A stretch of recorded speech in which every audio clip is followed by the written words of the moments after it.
First of all, I represent the community of non-doctors here. We are equally disturbed by what has happened, and especially to a doctor who holds our hands in the time of our utmost need. I'd like to read what I had, thought about and I had written. I feel outraged and terribly disturbed at the gruesome happenings at RG Kar. I cannot even imagine what our society has come to, that such things can take place within the precincts of one of the busiest hospitals in Calcutta. I bear the shame and agony of the nation with a heavy heart. Justice is what we seek, and justice we must have. The perpetrators must be apprehended and exemplary punishments meted out. If that doesn't happen on account of dereliction on the part of the authorities involved, then those who are derelict must bear the heavy brunt of the law.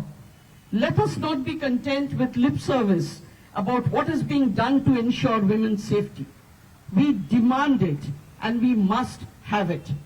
We want to know how much of the Nirbhaya funding remains unutilized, and if utilized, what has it achieved?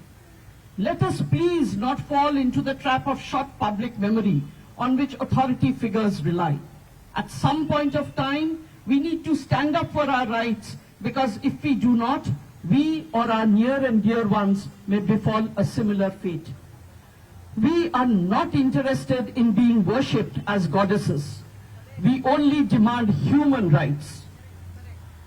As women, we are 50% of society, and yet in every field we are far behind. If we do not now come together and use our collective strength to better our lot, we will never achieve what we seek, justice and equality. But as we help ourselves, I request our male counterparts to please stretch out their hands to help and empower ours, so that together we can achieve a just and fair society that ensures the safety for all. Jai Hind. A 31-year-old doctor was brutally raped and murdered in Kolkata's RG Kar hospital. This gruesome crime has not only shook the conscience of the nation once again, but it has exposed the reality of women's safety in our country. To seek justice, to demand answers, a group of citizens in Mumbai, they have gathered in Mumbai's Azad Maidan area, and they are protesting against this gruesome crime. And not just that, they are seeking justice. We are being joined by Ms. Arundhati Bhattacharya, former SBI chairperson. Thanks a lot for speaking to us, ma'am. 2012, Nirbhaya happened. You mentioned Nirbhaya in your poem as well. When you heard of this instance for the first time, what was the first thought which came to your mind? My thought was yet again. And the problem is that we do not persist with our movements. We do not persist with ensuring that what is being promised is actually being delivered. We really have to come of age. In today's day and age, we cannot have such atrocities. We have to ensure the safety of women, both at home and in the workplace. And if we cannot do that, this society will not progress.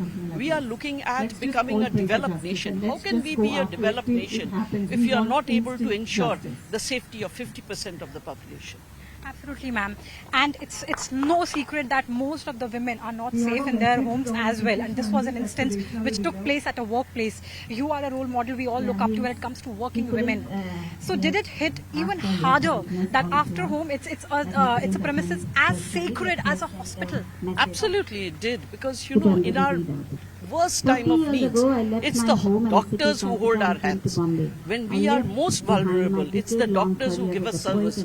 Sometimes, like this unfortunate victim, 36 hours at a stretch. How many of us work 36 hours at a stretch? Very few of us. They are working 36 hours at a stretch in order to hold our hands in a time of need, and this is what we give them in compens. Means this is absolutely not acceptable. Absolutely, ma'am. What do you think workplace workplaces and institutions, whether government or private, fancy corporate offices or government hospitals can do to ensure the safety of their women? Not the lip service, not interested in that bit. Nobody is, as you also rightly mentioned. What is that one concrete step which we can take? The biggest step is to create awareness. If you hear something, speak up. Have the ability to speak up. Create the ability for them to speak up without fear or favor. The reason why people keep silent, the reason why people don't report things as they are taking shape is because they are afraid. So we need to take away that fear of talking, of speaking, the fear of raising their voices, of the fear of revealing things as they are taking shape, so that things don't come to a crisis like this one day.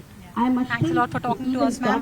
So here is the message Arundhati Bhattacharya has for all of us. Next time you see a woman being targeted, next time you see a woman being molested or any other form of crime, speak up, raise your voice to ensure the safety of our women.